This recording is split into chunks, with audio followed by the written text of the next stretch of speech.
Assalamualaikum warahmatullahi wabarakatuh. Selamat sore Tribuners sekalian. Kembali lagi bersama saya Rizali Pusuma. Saat ini kan sebentar sudah mau Ramadan ya. Jadi khusus untuk saat ini saya menghadirkan pengasuh pesantren Lembaga Pendidikan Islam Pondok Karya Pembangunan Manado, yaitu Kiai Haji Muhammad Syarif Ashar LC. Sekarang sudah bersama kami. Apa kabar, Ustaz? Alhamdulillah sehat-sehat. Ya. Sebelum bicara lebih jauh, saya ingin membacakan sedikit profil tentang Kiai Muhammad Syarif Ashar LC ini, di mana Kiai Muhammad Syarif Ashar dilahirkan di Manado pada tanggal 6 September 1985. Beliau adalah anak dari seorang ulama karismatik di Sulawesi Utara, yaitu Kiai Haji Rizali M. Nur, tokoh Islam dan ulama di Sulawesi Utara. Lahir dari Bunda Haja Nurul Asnia. Ustaz Syarif adalah anak kedua dari 4 bersaudara ya, Ustaz? Ya, kedua ya. Menamatkan pendidikan dasarnya di SDN 06 Manado. Belajar di sana dari tahun 1991 sampai 1997. Kemudian lanjut ke Madrasah Sanawiyah Pesantren Lembaga Pendidikan Islam Pondok Karya Pembangunan Manado dari tahun 1997 hingga tahun 2000. Kemudian melanjutkan ke sekolah menengah atas di Madrasah Aliyah, program khusus MAPK, MAKN Martapura, Kalimantan Selatan 2000 sampai 2003. Kemudian menempuh pendidikan di tahun 2003 sebagai mahasiswa di Universitas Al-Azhar Kairo, Mesir, dan lulus pada tahun 2011 ya, Ustaz. Ya, gimana kabarnya, Ustaz? Alhamdulillah, ya, luar biasa. Alhamdulillah. Ya, Ustaz, kita akan berbincang-bincang terkait Ramadan juga kan, terkait juga keseharian Ustadz.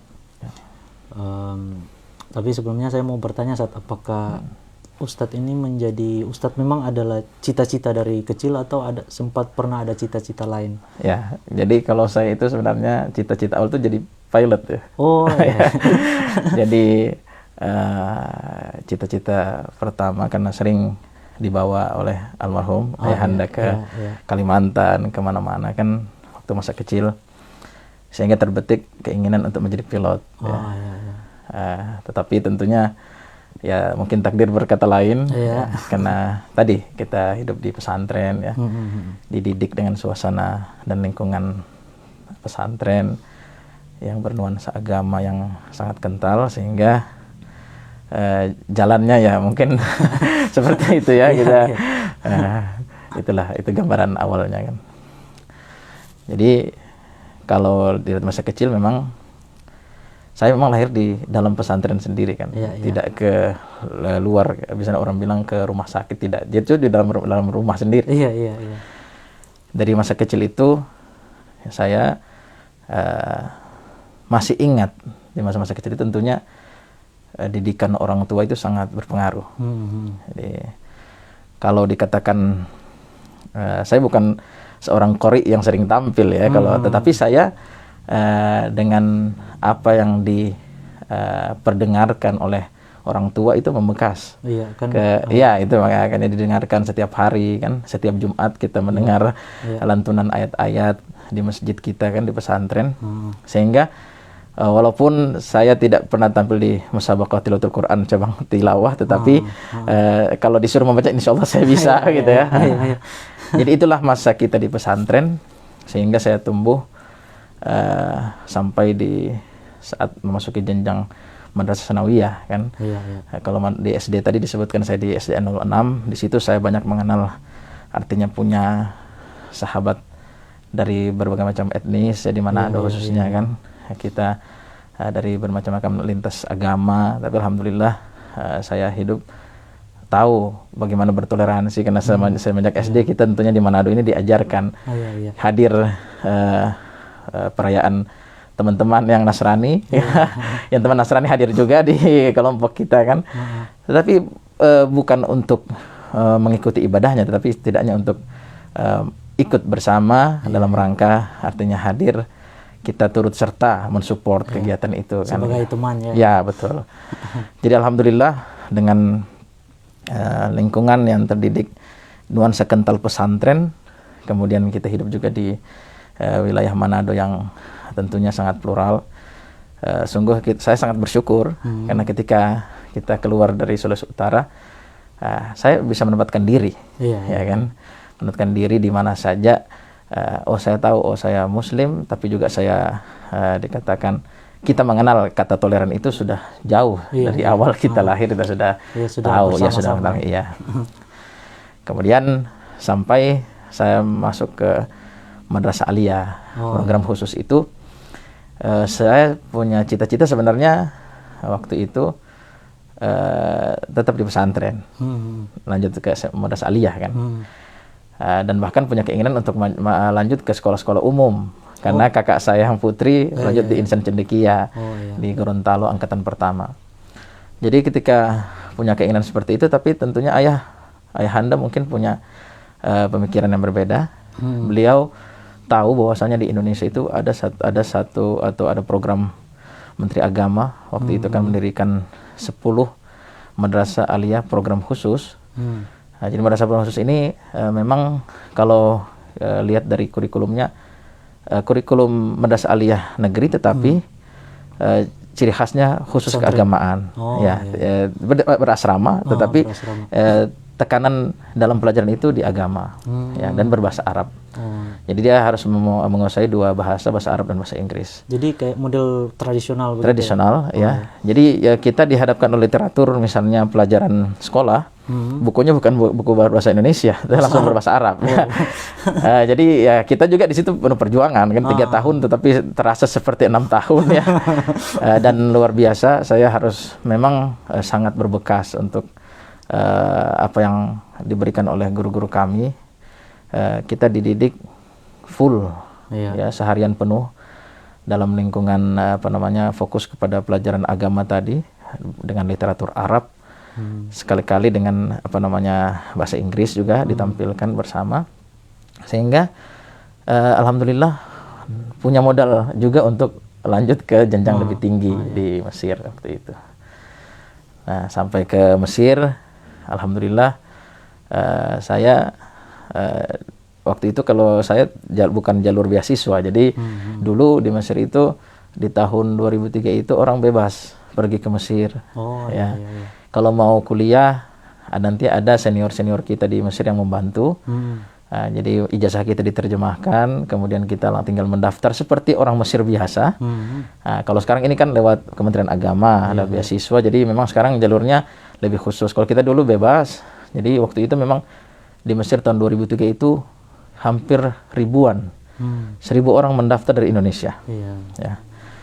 Jadi jumlah yang ikut belajar di Mesir itu banyak dari semua provinsi, terutama yang basisnya seperti Aceh ya, kemudian Jakarta itu artinya punya banyak kalau Sulawesi kita tergabung dalam satu kerukunan keluarga Sulawesi. Di situ kita gabung dari Sulawesi Utara, Sulawesi Selatan tentunya yang paling banyak, Ambon, semua hadir di situ.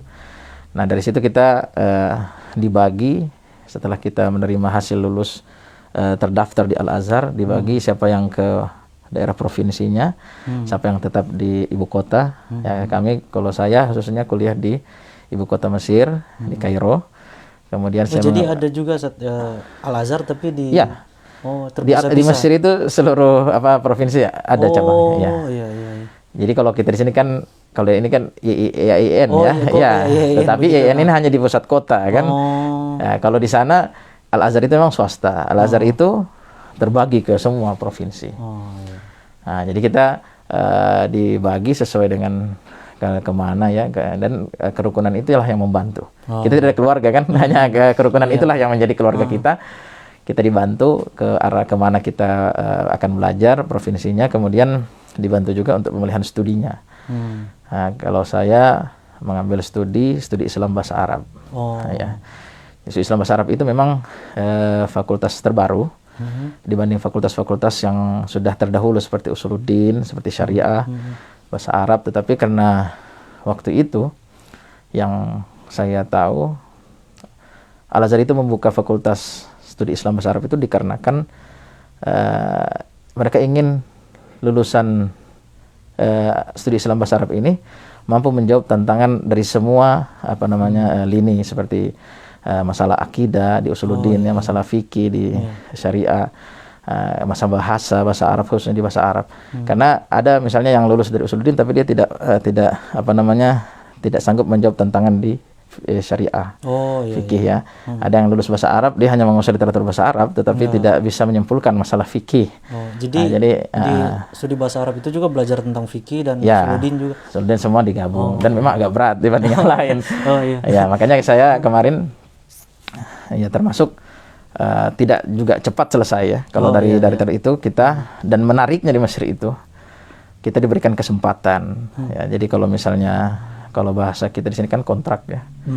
Kalau ada beberapa SKS yang sudah tertinggal di kontrak. Kalau kita memang di Al-Azhar itu kontraknya kalau tingkat 1 dengan syarat tidak melebihi 2 mata pelajaran yang tertinggal. Kalau melebihi harus mengulang setahun, gitu kan. Dan yang menariknya di Al-Azhar itu yang dulu, ya, saya tidak tahu kalau sekarang ada perubahan. Siapa yang sudah di tingkat akhir bisa berlama-lama di Mesir. Ya, jadi yang penting sudah memasukkan setengah dari jumlah bidang studi. Ya, silakan.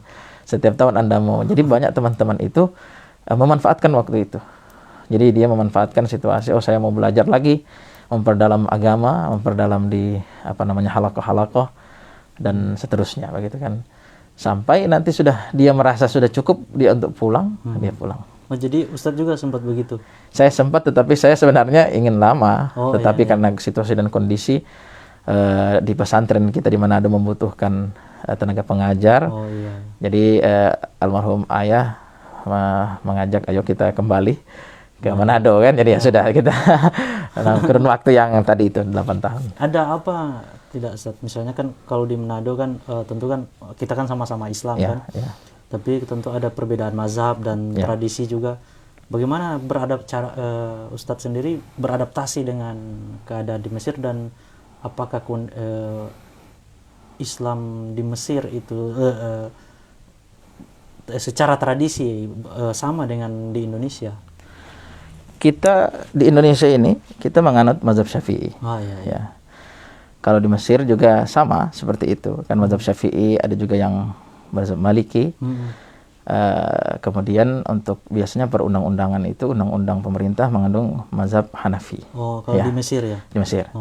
Nah, kita tulen Syafi'i, ya, tetapi kalau di Mesir itu perbedaan itu tidak dianggap suatu hal yang ya bisa berpotensi memecah belah. Iya, biasa, ya. Iya, jadi kita diajarkan oleh guru-guru kita.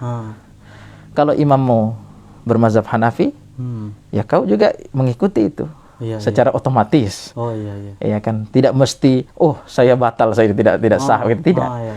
Karena 4 mazhab ini semua artinya bersumber dari Al-Qur'an dan sunnah Nabi, dengan dengan istimbat hukumnya dari ijma' dan qiyas sama semua, ya, dari 4 imam mazhab ini. Jadi kalau kita kita tidak terlalu dianggap suatu hal yang harus diperhatikan atau harus dibincangkan, ya, seperti, ya, artinya berbeda pendapat itu, tetapi justru itu menjadi menarik, mempermudah sebenarnya.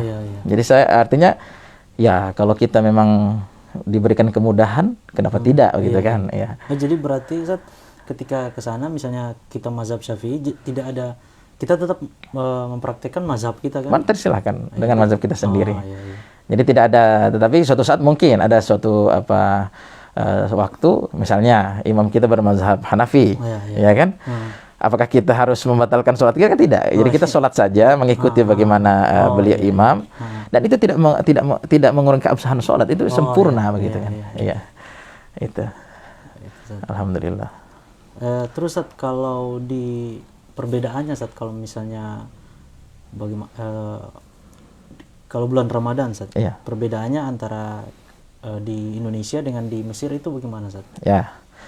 Jadi kalau di Mesir itu sebelum Ramadan itu, ya, artinya sekitar 2 minggu itu sudah kelihatan. Bahkan dari semenjak bulan Rajab, ya, Sya'ban itu sudah kelihatan kemeriahannya.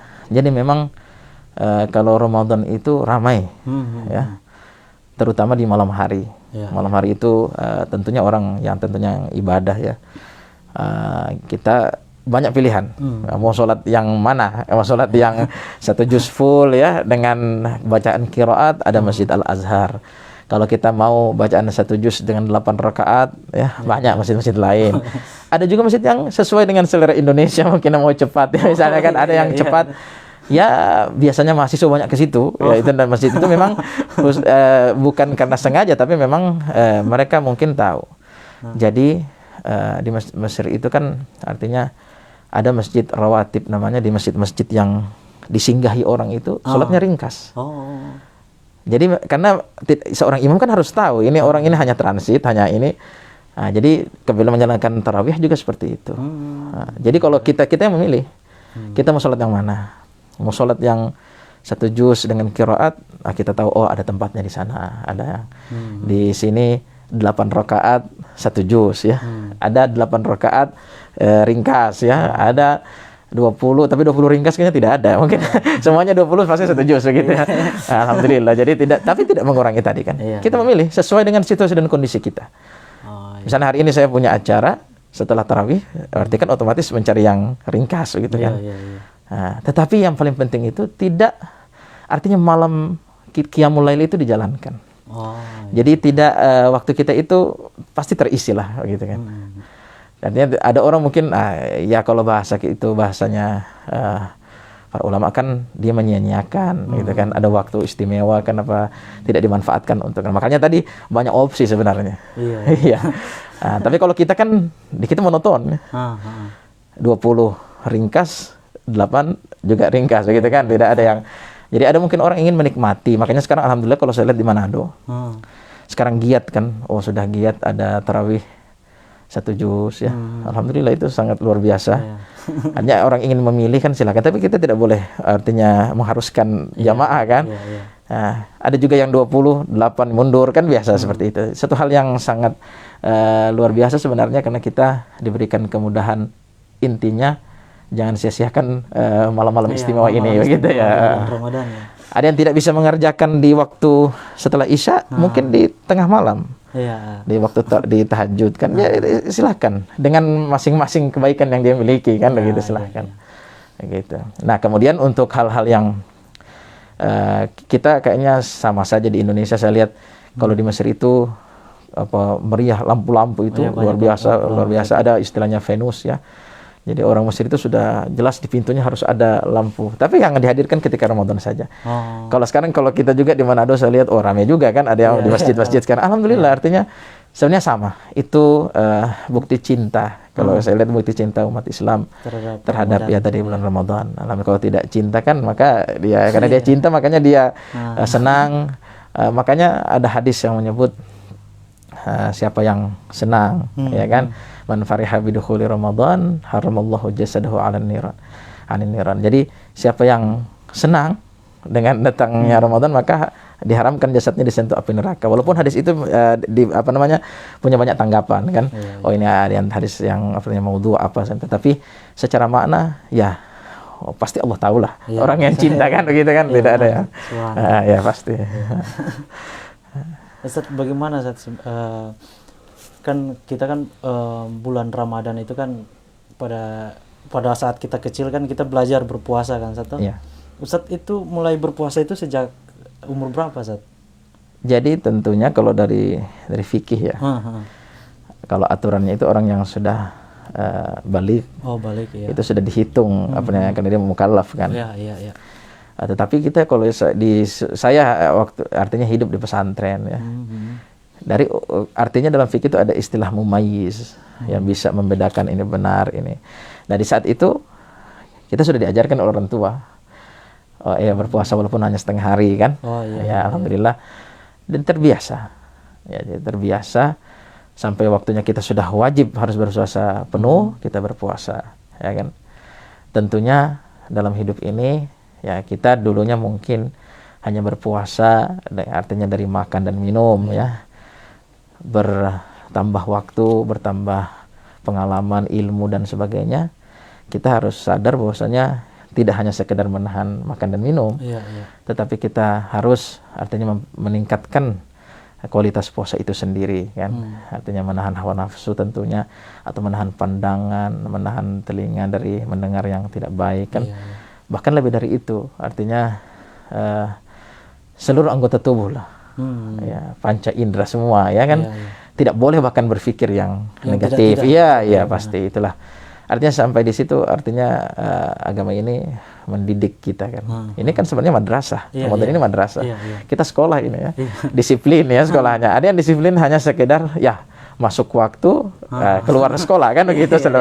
Tapi ada yang disiplin, ya tentunya dia tidak mau sedetik pun waktunya jadi sia-sia.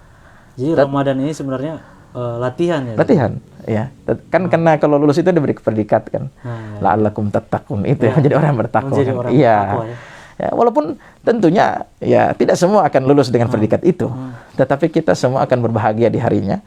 Kalau kita sudah sekolah tahunan ini, ya sekolah madrasah Ramadaniyah, kita bersyukur.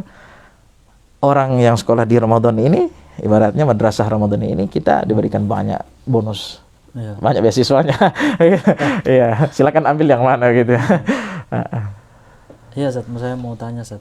Kenapa di Al-Quran kan disebutkan seperti itu, Zat?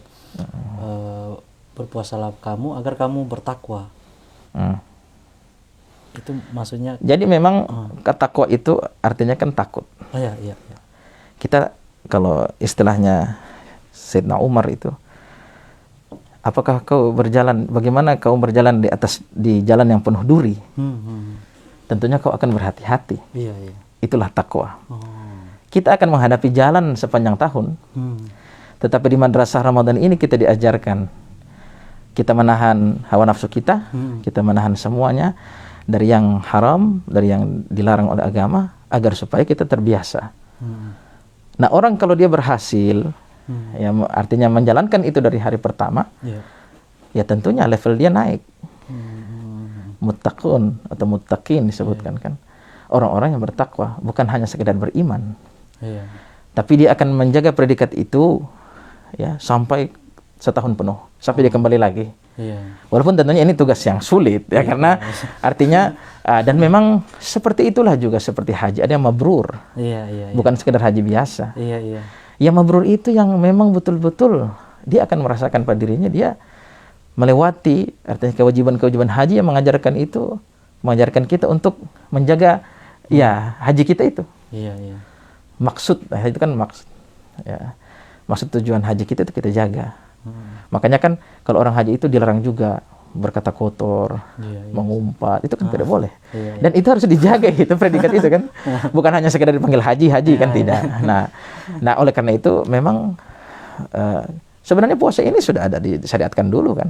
Umat-umat dulu juga ada, tetapi kita sebenarnya sudah ada. Tapi kita memang jadi syariat itu kalau kita lihat ada yang syariat yang tetap dijalankan kepada Nabi Muhammad kan. Misalnya seperti hukum-hukum al-hudud ya, hukum-hukum yang dahulu itu ada yang tetap dijalankan seperti potong tangan. Itu semua kan dari syariat Nabi Musa dan seterusnya kan sebelumnya. Nah, sekarang masih dijalankan oleh kita, walaupun kalau kita kan tidak di negara yang demokrasi Indonesia ini kan, kita menganut hukum negara kita. Tapi negara-negara Islam seperti Arab Saudi tetap menganut itu kan. Artinya syariat-syariat ini sudah ada di syariat terdahulu dan tujuannya tetap sama, agar kita ini artinya menjadi umat yang betul-betul layak dan hidup sebagai orang yang artinya melanjutkan visi dan misi kenabian itu. Risalah itu memang sudah tertutup kan, Nabi sudah berakhir, tetapi tugas-tugas itu kan terpatri ke kita semua, begitu. Nah, orang-orang yang menjalankan itu kan harus yang muttaqin, yang mabrur, yang artinya kita berusaha untuk menjadi seperti itu. Alhamdulillah. Terus bagaimana kalau di pesantren itu kegiatan apa saja kalau bulan Ramadan biasanya?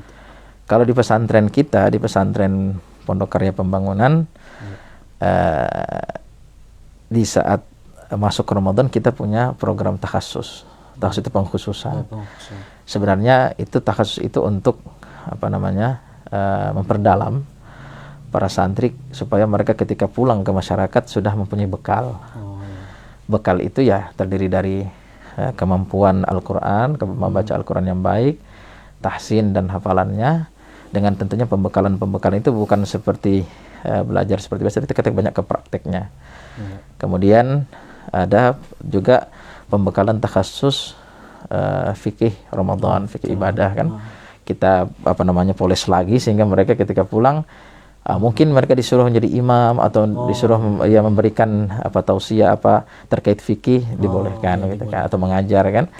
Nah, terakhir itu kemampuan takhasus untuk muhadharah, ceramah khususnya kan, dakwah. Jadi kita beri bekal mereka, ini beberapa materi yang bisa disampaikan di masyarakat ketika Anda pulang mulai tanggal 11 Ramadan itu. Jadi 11 Ramadan mereka sudah harus safari Ramadan. Oh, jadi mereka ada tugas masing-masing. Ada tugas masing-masing dan mulai dari 11 Ramadan. Kalau pesantren mungkin teman-teman kita di pesantren di Jawa khususnya mereka kan sudah libur. Seperti yang banyak pesantren sudah libur.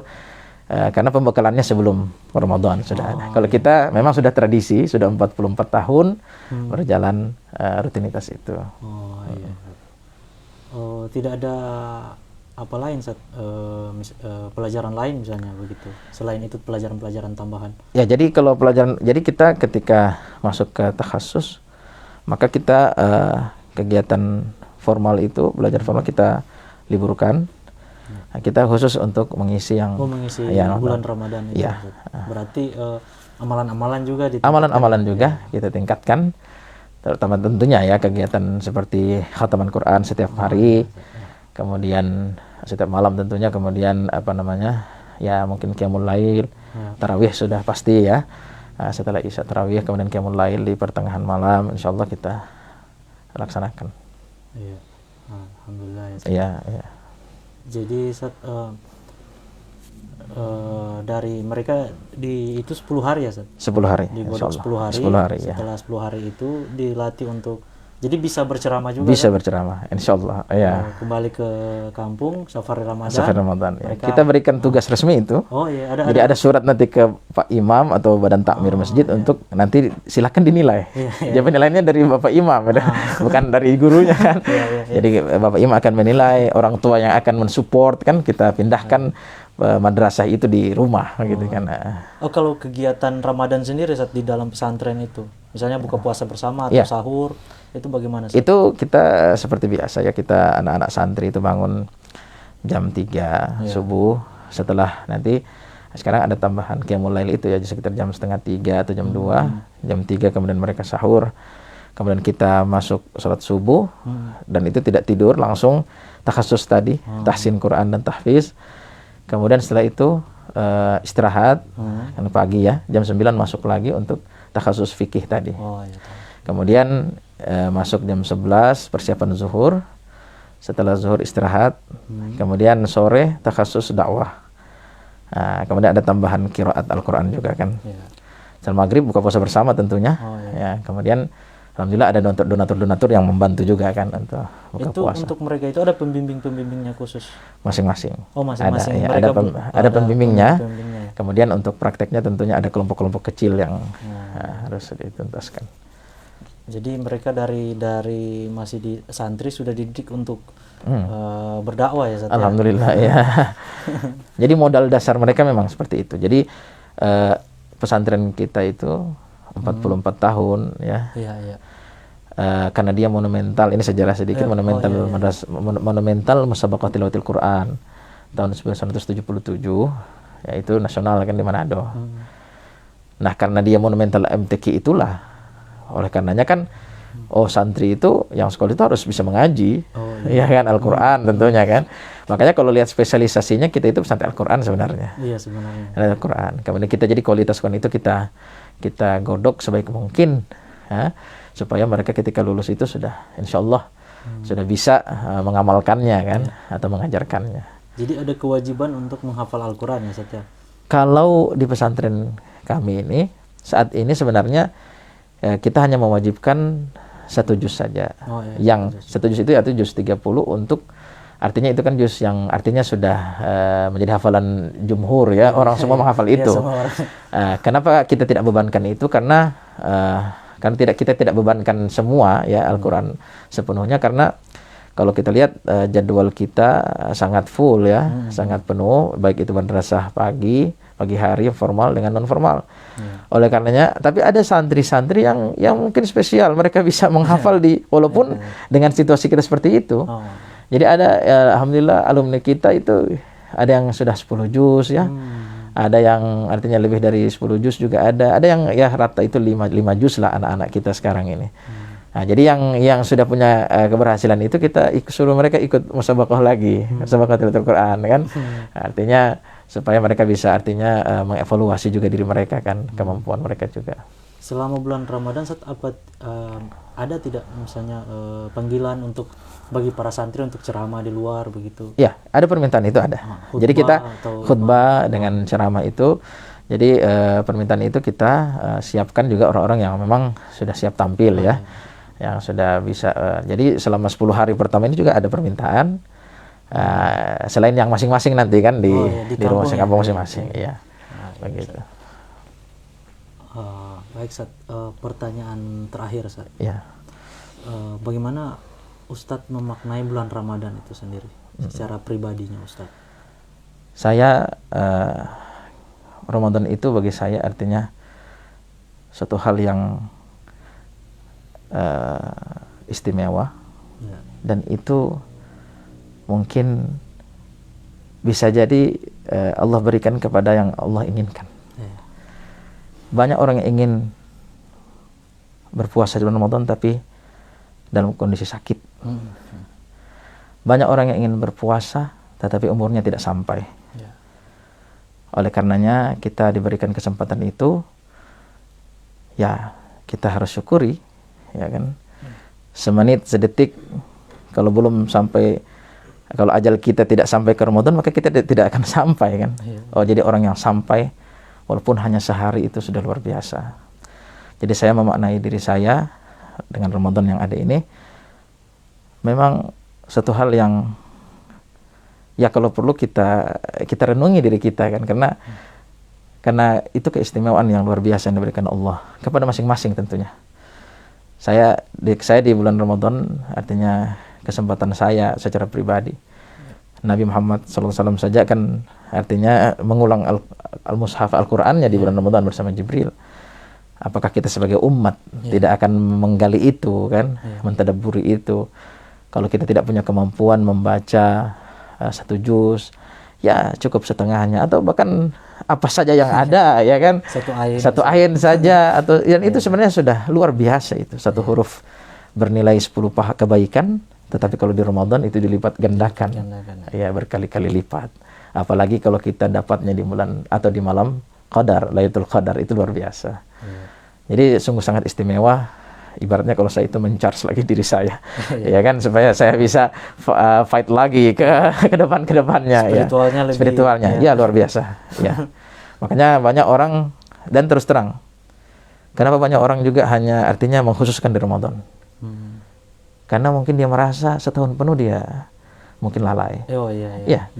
Bekerja dia mungkin bagi dia spiritualnya dia sudah di Ramadan kesempatan dia. Oleh karenanya sebenarnya kita dan harus istiqomah dari awal sampai akhir. Jangan sudah masuk setengah akhir kita sudah tinggalkan masjid, sudah meninggalkan fokus kepada hari raya kan. Harusnya di sepertiga akhir itulah kita yang terakhir 15 terakhir itu kita harus fokus. Bahkan makanya Rasulullah menyuruhkan i'tikaf kan. Kalau tidak bisa di masjid, di rumah. Artinya walaupun harus i'tikaf di masjid, dimaknai. Dimaknai i'tikaf di rumah kita dengan keluarga kan. Atau dibuatkan musola kecil supaya artinya fokus di situ. Setidaknya banyak di ajaran kita ini harus dimaknai dalam kehidupan sehari-hari. Jangan hanya berhenti di ritual saja, tetapi harus dibawa dalam kehidupan sosial. Semua. Alhamdulillah. Oke, Tribuners, terima kasih telah menyaksikan bincang-bincang kita tadi. Tadi kita telah bicara banyak hal ya tentang pengalaman Ustadz, bagaimana beliau dari seorang santri kemudian menempuh pendidikan di Al-Azhar Kairo dan kemudian kembali ke daerah untuk membaktikan ilmunya di pesantren LPI PKP Manado. Demikian Tribuners, assalamualaikum warahmatullahi wabarakatuh. Waalaikumsalam.